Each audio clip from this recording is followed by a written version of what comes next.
আসসালামু আলাইকুম ভিউয়ার্স, যারা মোবাইল ফোনকে রিসেট করতে চান, যারা স্মার্টফোন আপনারা রিসেট করেন, অনেকেই ভুলবশত আপনাদের মোবাইলে কোনো একটা সমস্যার কারণে আপনারা হুট করে সিদ্ধান্ত নিয়ে ফেলেন যে একটা মোবাইল আপনাকে রিসেট করতে হবে।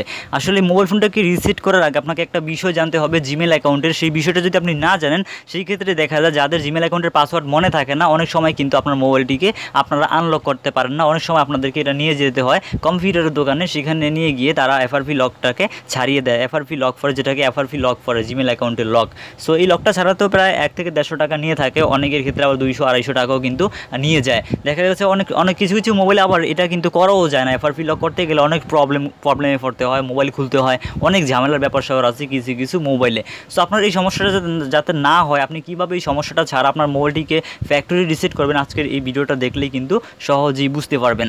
সো ভিউয়ার্স, যে কোনো একটা মোবাইল রিসেট করার জন্য, যেমন আমার এই মোবাইলটার কথাই যদি বলি, আমি এই মোবাইলটিকে রিসেট করব।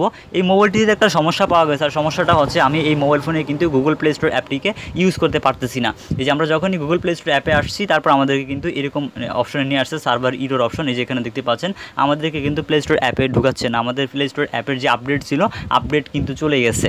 আমরা অনেকভাবে ট্রাই করেছি, কোনোভাবে কাজ হয়নি। অ্যাপ ক্লিয়ার করেছি এবং অ্যাপের যে সকল ডাটাগুলো ছিল সব কিছু ক্লিয়ার করে আনইনস্টল করে নতুন করে ইনস্টল করেছি, তাও কিন্তু কাজ হয়নি।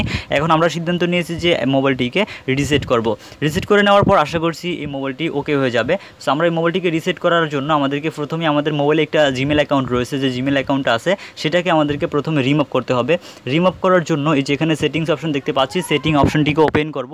সেটিং অপশন ওপেন করার পরে যে অ্যাকাউন্ট নামে অপশন পেয়ে যাবেন, আপনি যে কোনো মোবাইলই এই কাজটি করতে পারবেন।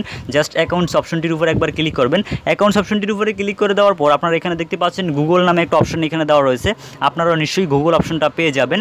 জাস্ট এখানে থাকা যে গুগল অপশনটা রয়েছে এটার উপর একবার ক্লিক করবেন। এই অপশনটার উপরে ক্লিক করে দেওয়ার পর এখান থেকে আপনারা দেখতে পাচ্ছেন এখানে অন্য কোনো অপশন নেই। জাস্ট আমরা এখান থেকে জিমেল অ্যাকাউন্টের উপরে একবার ক্লিক করব। এই অপশনটার উপরে ক্লিক করে যে উপরে দেখতে পাচ্ছি মোর অপশন, এই যে আপনারা দেখতে পাচ্ছেন উপরে মোর অপশনটার উপরে একবার ক্লিক করবেন। এখানে এই যে মোর অপশনটা, এই মোর অপশনটার উপরে ক্লিক করে দিলেই কিন্তু আবার এরকম একটা ইন্টারফেস দেখাবে। এরপর জাস্ট রিমুভ অ্যাকাউন্ট যে অপশন রয়েছে এটার উপরে ক্লিক করতে হবে। এরপর রিমুভ অ্যাকাউন্ট এই অপশনটির উপরে আবারও ক্লিক করতে হবে অ্যান্ড তারপরে ওকে অপশনটির উপরে ক্লিক করতে হবে। এরপর আমাদের মোবাইল ফোনের যে পাসওয়ার্ড রয়েছে প্যাটার্ন লক, সেই প্যাটার্ন লকটি আমাদেরকে এখানে দিতে হবে। সো আমি আমার মোবাইলে প্যাটার্ন লকটি দিয়ে দিলাম। দেওয়া হয়ে গেলে কিন্তু অ্যাকাউন্টটি অটোমেটিক্যালি রিমুভ হয়ে যাবে। এখন যদি আমরা মোবাইলটিকে রিসেট করি তাহলে আর কিন্তু আমাদের এফআরপি লক হওয়ার কোনো সম্ভাবনা থাকবে না, বা একেবারে আসবেই না এফআরপি লক।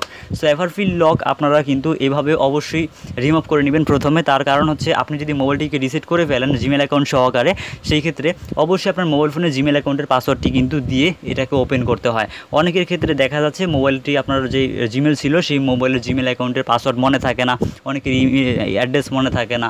সো এই ধরনের সমস্যা থেকে আগে বাঁচার জন্য আপনাদেরকে অবশ্যই কিন্তু এখান থেকে যে এটাকে রিমুভ করে নিতে হবে। সো ভিউয়ার্স, আশা করছি আজকের এই ভিডিও থেকে আপনাকে বোঝাতে পেরেছি যে কীভাবে আপনি যে কোনো একটা ডিভাইসকে রিসেট করার আগে আপনারা জিমেল অ্যাকাউন্টটিকে রিসেট করে নেবেন। তাহলে আর কোনো রকম প্রবলেম হবে না, কম্পিউটারের দোকানে নিয়ে আর যেতে হবে না যে আপনার মোবাইলের এফআরপি লকটাকে রিসেট করে দেওয়ার জন্য। সো এই ছিল আমাদের আজকের ভিডিও। আশা করছি ভিডিওটি ভালো লেগেছে। ভিডিওটি ভালো লাগলে ভিডিওতে লাইক দিবেন, চ্যানেলে নতুন হলে চ্যানেলটিকে সাবস্ক্রাইব করে আমাদের সাথেই থাকবেন। দেখা হবে আপনাদের সাথে আমাদের পরবর্তী কোনো একটা নতুন ভিডিওতে।